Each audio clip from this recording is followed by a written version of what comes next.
Career बनाना और एक औरत को फाइनेंशियली इंडिपेंडेंट होना कितना ज़रूरी है। जेंडर जो डिस्क्रिमिनेशन है स्पोर्ट्स में भी मेल डोमिनेटेड एक ही एरिया है। तो क्या आपने कभी इस तरह का बायस देखा या कहीं सुना या आपके अपने करियर में थ्रू टिल नाउ किसी तरह का आपको बायसनेस नजर आया कि लड़कियों और लड़कियों में भेदभाव होता है? ये जो सेलिब्रिटी वाली लाइफ है, इस वाली लाइफ में ज़्यादा मज़ा आ रहा है या फिर आपको प्रैक्टिस करने में, शूटिंग गेम में ज़्यादा मज़ा आ रहा है? Yes, I am living in Shri.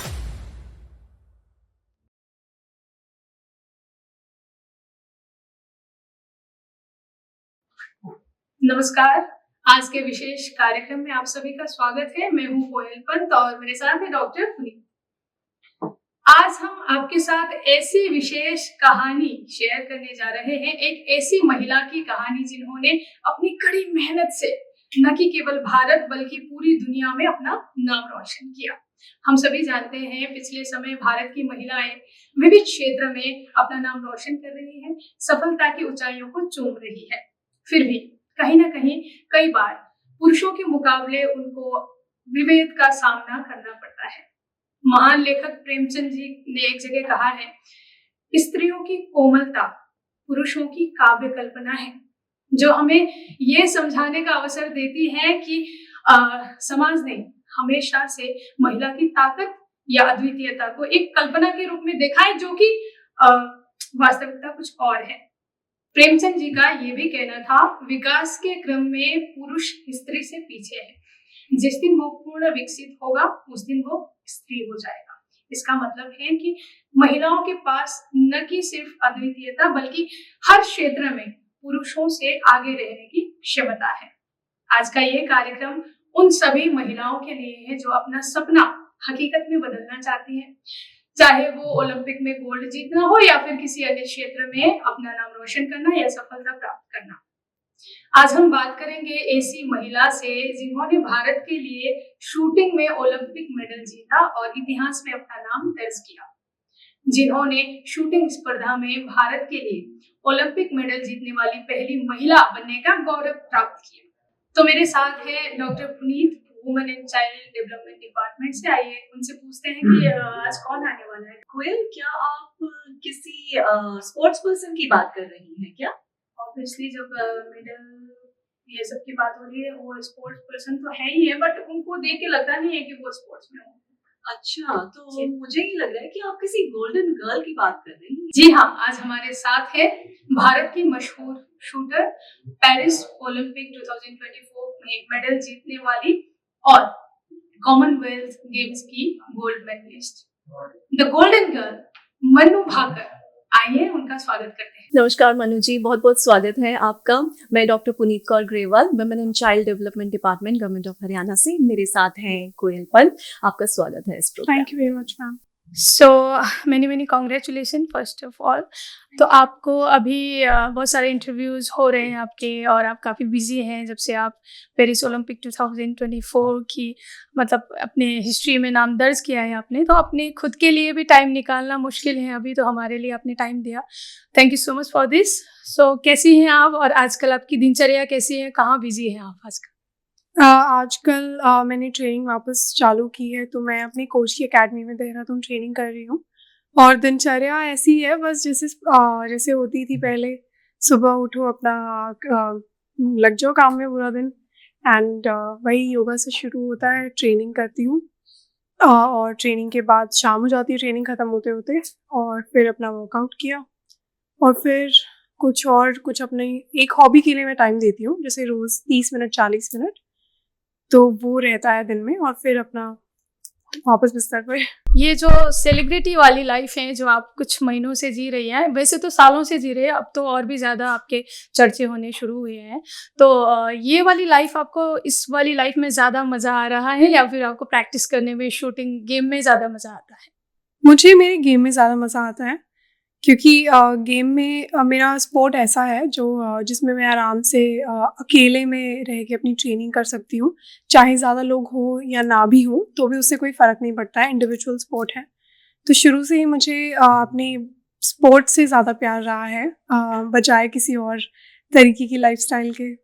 बहुत ही पॉजिटिव आउटलुक है मनु आपका. I mean your face is reflecting that you are really very positive. How do you manage it? I mean कैसे मैनेज करते हो ये पूरा एटीट्यूड, पॉजिटिव एटीट्यूड? नहीं ma'am, negative thoughts भी बहुत होते हैं, बट एक सेइंग है, बहुत पॉपुलर सेइंग है, दिस टू शेल पास. मतलब चाहे समय कैसा भी हो, अच्छा हो चाहे बुरा हो, वो निकल ही जाएगा. मतलब टाइम चेंज होता रहता है. द ओनली थिंग, क्या कहते हैं, कंसिस्टेंट या फिर permanent, the only permanent thing is change. सिर्फ चेंज ऐसी चीज़ है जो हमेशा होता रहेगा. Very well said. एंड क्या आप अपने मेंटल वेलबींग के लिए भी कुछ करती हैं या कोई खास ट्रेनिंग करती हैं कि मेंटल हेल्थ सही रहे despite your physical trainings? I think mental health के बारे में हम लोगों ने अभी से ही बात करना शुरू किया है पिछले कुछ सालों से. बल्कि काफ़ी एक हॉट टॉपिक मैं मानती हुई है, बिकॉज सबको ध्यान देना चाहिए अपनी हेल्थ के लिए. अपनी चाहे फिजिकल हेल्थ हो चाहे मेंटल हेल्थ हो, आई थिंक इक्वल इम्पोर्टेंस रखते हैं दोनों ही. और मैं अपने आप को मेक श्योर करती हूँ कि दिन में मैं 30 से 40 मिनट कम से कम अपने ऐसी चीज़ को दूँ जो मुझे फ्रीली मेरा पॉजिटिव तरीके से दिमाग डाइवर्ट करे. हालांकि मैं एक ऐसी प्रोफेशन में हूँ जो मुझे बहुत पसंद है, तो मैं रोज़ सुबह उठती हूँ इस एक्साइटमेंट के साथ कि आज मैं क्या ट्रेनिंग करने वाली हूँ. तो वो काफ़ी बार होता है जब बहुत बोरिंग भी लगता है, बट आई थिंक मोस्टली मुझे हमेशा अच्छा लगता है. बट हाँ, बुक्स पढ़ना हो गया, म्यूज़िक सुनना हो गया, कुछ चीज़ें और परस्यू करना हो गया, जैसे कोई लैंग्वेज सीख लो या फिर कोई डांस फॉर्म सीख लो, कोई म्यूज़िकल इंस्ट्रूमेंट सीख लो. तो आई थिंक बहुत सारी चीज़ें हैं जिससे हम पॉजिटिवली अपने आप को रियली डिस्ट्रैक्ट कर वेरी सकते गुड हैं. एक्टिविटीज जो आप करती हैं अपने आप के लिए. तो विजुअलाइजेशन और मैनिफेस्टेशन के बारे में आपने सुना होगा, तो मैं बस क्यूरियस थी कि ये जो आपने मेडल्स जीते हैं, क्या ये आपने कहीं ना कहीं विजुलाइज किया था, सोचा था, कहीं लिख के रखा था कि मैं इतने मेडल लाऊंगी, या फिर क्या कहेंगी? मैम, मेडल्स तो मैंने कभी भी सोचा नहीं कि, मतलब विजुलाइज नहीं किया. मेडल्स कभी भी विजुलाइज नहीं किए. ना मैंने मेडल्स कभी मैनिफेस्ट किए. बट आई थिंक परफॉर्मेंस मैंने हमेशा सोचा है कि इस तरीके की परफॉर्मेंस मैं देना चाहती हूँ. तो जिस तरीके की मेरी परफॉर्मेंस रही थी इस ओलंपिक्स में, आई थिंक वो किसी भी दिन मैं वैसा परफॉर्म करूँगी तो किसी भी दिन मैं फर्स्ट सेकंड थर्ड पोजीशन पे ही रहूँगी. तो काफ़ी बेहतरीन परफॉर्मेंस थी. तो हाँ जी, मैंने उसमें काफ़ी बार सोचा है कि इस तरीके का मुझे स्कोर करना है या इस तरीके की मेरी परफॉर्मेंस होनी चाहिए. मतलब यू बिलीव इन कि काम करो और फल की इच्छा नहीं करो. एग्जैक्टली. राइट. मनु, आप वैसे तो मल्टी टैलेंटेड हैं और मैंने सुना है आपको म्यूज़िक में बहुत ज़्यादा इंटरेस्ट है. आप वायलिन भी प्ले कर लेती हैं और स्केचेस बना लेती हैं और आप कॉलेज स्कूल में टॉपर भी रह चुकी हैं. तो इतने सारे टैलेंट होने के बाद आपने इस शूटिंग में, गेम में भी शूटिंग को ही क्यों चूज़ किया? क्या आपका यही सपना था कि मैं एक दिन जाके ओलंपिक में मेडल जीत के लाऊं, या फिर ये क्या था, क्यों आपने इसी चीज़ को लेके ज़्यादा फोकस किया? जैसे आपने बोला बाकी चीज़ों के बारे में, आई डोंट थिंक मैं उतनी अच्छी हूँ उन चीज़ों में. वायलिन में अभी जो सीख रही हूँ बहुत ही बिगिनर लेवल पर हूँ. अभी मुझे उतना टाइम नहीं मिल रहा है कि मैं उसको डेडिकेट होके कर सकूँ. और ऐसी ही सारी चीज़ों के साथ है, तो थोड़ा थोड़ा टाइम मिलता है तो अपने आप को पॉजिटिवली डिस्ट्रैक्ट करने के लिए और अपनी मेंटल हेल्थ के लिए मैं ऐसी चीज़ें करना पसंद करती हूँ. और मुझे फ़ोन और कंप्यूटर और लैपटॉप, टीवी ये सब ज़्यादा देखना अलाउड नहीं होता है. तो फिर मैं ऐसी ही एक्टिविटीज़ में अपने आप को एंगेज रखती हूँ. चाहे फिर पेट्स के साथ खेलना हो गया या फिर मतलब कुछ भी ऐसी चीज़ें. और आई थिंक शूटिंग मैंने चूज़ नहीं किया जानबूझकर कि हाँ मुझे यही खेलना है. शूटिंग ऐसे ही था जैसे मैं सारी चीज़ें ट्राई कर रही हूँ, अलग-अलग चीज़ें. तो उनकी उसी में एक ऐसी चीज़ मैंने सुनी. शूटिंग उस टाइम पे मेरे एरिया में कोई नहीं जानता था शूटिंग क्या होता है. तो ऐसे ही मैंने शूटिंग शुरू की थी कि कोच के कहने पर, और मेरी एक दोस्त है अंजलि, उस स्कूल में उसके साथ मैं जाने लगी थी एक क्लास बंक करते हुए. तो वहीं से मैंने शूटिंग करना शुरू किया था. बट कभी सोचा नहीं था कि कितना आगे जाना है, कितना टाइम मुझे ये चीज़ करनी है. बस जब तक मन लगा रहा तब तक मैं करती रही. फिर थोड़ा सा कंपटीशन वाली भावना बहुत आती थी मेरे अंदर कि यार उसने मेरे से ज़्यादा स्कोर किया, उसने मुझसे अच्छा किया, तो अगली कंपटीशन में मैं उससे ज़्यादा करके आऊँगी. तो उस तरीके की फीलिंग हमेशा रहती थी. तो I think that kept me going. Great. तो ऐसे कह सकते हैं कि you are living your dream, या फिर ये किसी और का सपना है, पेरेंट्स का? Who is your inspiration? I think parents का सपना तो IAS या डॉक्टर होता for sure. But yes, I am living my dream. Very good, nice. I mean हमारी ऑडियंस जो है आपकी हरियाणा से ही, तो वो आप सबको इस प्रोग्राम के थ्रू सुन पाएंगी, तो उनके लिए आप क्या एक प्रेरणा का एक मैसेज देना चाहेंगी? मैं सबसे पहले तो पेरेंट्स को कहूँगी कि मैं इतना सब कुछ इसलिए कर पाई क्योंकि मेरे पास अपॉर्च्युनिटी थी, मुझे इतने ऑप्शंस दिए गए और मेरे पेरेंट्स से वो मुझे सपोर्ट मिला। मेरे भाई से भी इनफैक्ट मुझे काफ़ी सपोर्ट मिला। अगर वो नहीं होता तो मैं इतना कुछ लाइफ में कर ही नहीं पाती, ना मैं इतनी चीज़ें ट्राई कर पाती और ना मैं इतनी आगे बढ़ पाती। तो सबसे पहली बेसिक चीज़ होती है अपॉर्च्युनिटी देना, सपोर्ट करना और उसके बाद सही गाइडेंस देना कि मतलब ये तो कोई भी बता देगा कि ये मत करो, वो मत करो, बल्कि इस तरीके से बताना कि ये चीज़ आपको नहीं करनी चाहिए क्योंकि ये इसलिए आपके लिए ठीक नहीं है, या फिर ये चीज़ आपको करनी चाहिए क्योंकि इसलिए ये आपके लाइफ में काम आएगी या फिर इसलिए आपके लिए अच्छा है। तो सही और गलत में अंतर करना सिखाना चाहिए। राइट। तो आपने हरियाणा में जैसे ऑनर किलिंग्स और रनअवे कपल्स के बारे में भी सुना होगा। बहुत जी। बार बच्चियां ऐसे बहक जाते हैं कि शादी करने के बारे में पहले सोचती हैं और बच्चे फिर देन लाइफ एंड्स। तो उनके लिए आप क्या मैसेज देना चाहेंगे कि करियर बनाना और एक औरत को फाइनेंशियली इंडिपेंडेंट होना कितना ज़रूरी है? मुझे लगता है कि जो बहुत ही यंग एज में डिसीजंस लेते हैं, आई थिंक ये one of the most important decision होता है। मतलब ऐसा कोई भी डिसीजन की शादी हो गई या फिर कोई भी ऐसा डिसीजन जो आपकी लाइफ में इम्पैक्ट कर सकता है, बहुत ज़्यादा बड़ा इम्पैक्ट ला सकता है। आई थिंक उसको बहुत ही ज़्यादा सोच समझ कर और अपने लोगों के साथ, अपनी फैमिली के साथ डिस्कस करके ही करना चाहिए।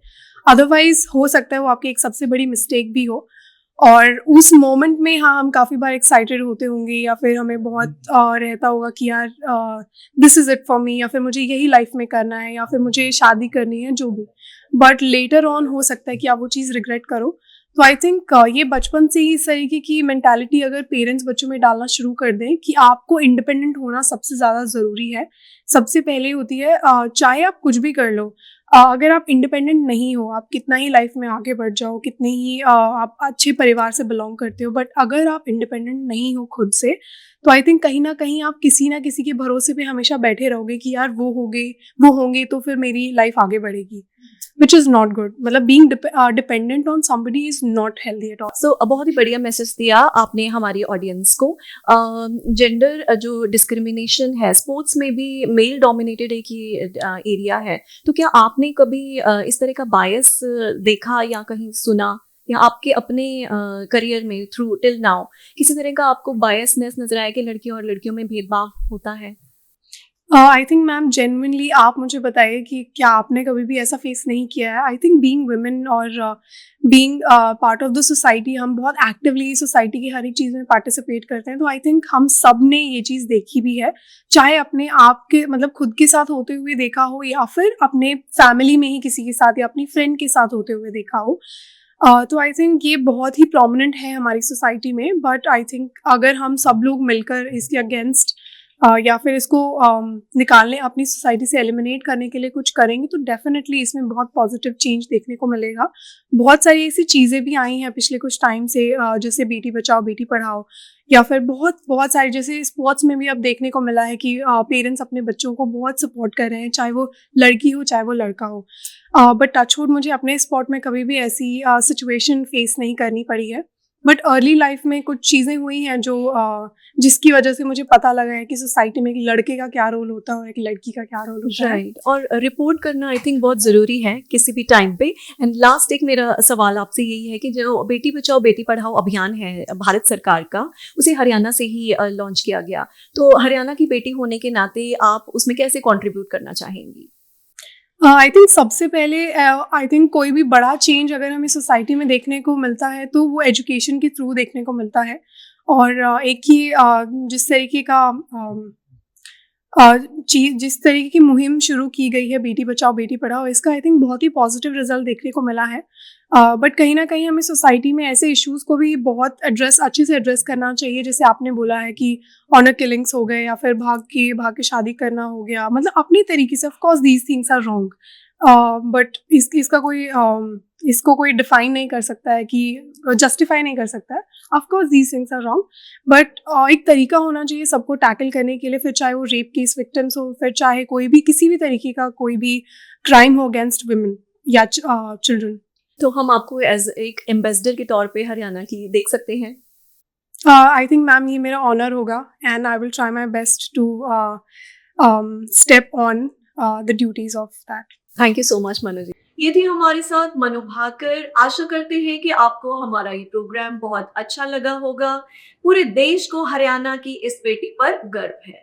इस यूथ आइकॉन के ऊपर हमने एक गाना डेडिकेट किया है जिसके बोल है, नन्ही सी उम्र में जज्बा है गहरा, मनु भाकर का हौसला सबसे है निराला। तो आइए सुने इस गाने को मणि किंकर दास की आवाज में। नन्ही सी उम्र में जज्बा है गहरा, मनु भाकर का हौसला सबसे है निराला। हर एक निशाने में मेहनत की बात, मंजिल की ओर कदम बढ़ाती हर रात। ओ मन्नू तेरी लगन को सलाम, तेरा संग है पूरा हिंदुस्तान। हौसले से भरी तू चट्टान है, हर मुश्किल में भी तू महान है।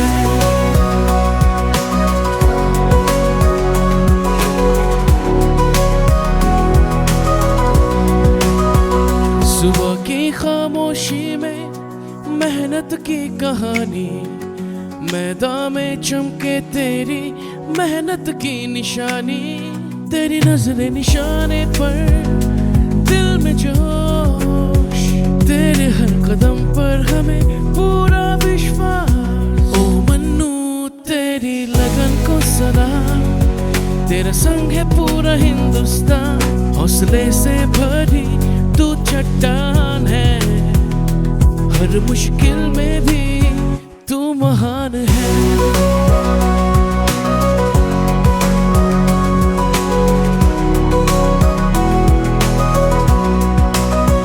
तेरी कहानी है सबके लिए प्रेरणा, तेरी मेहनत का सबको है गर्व।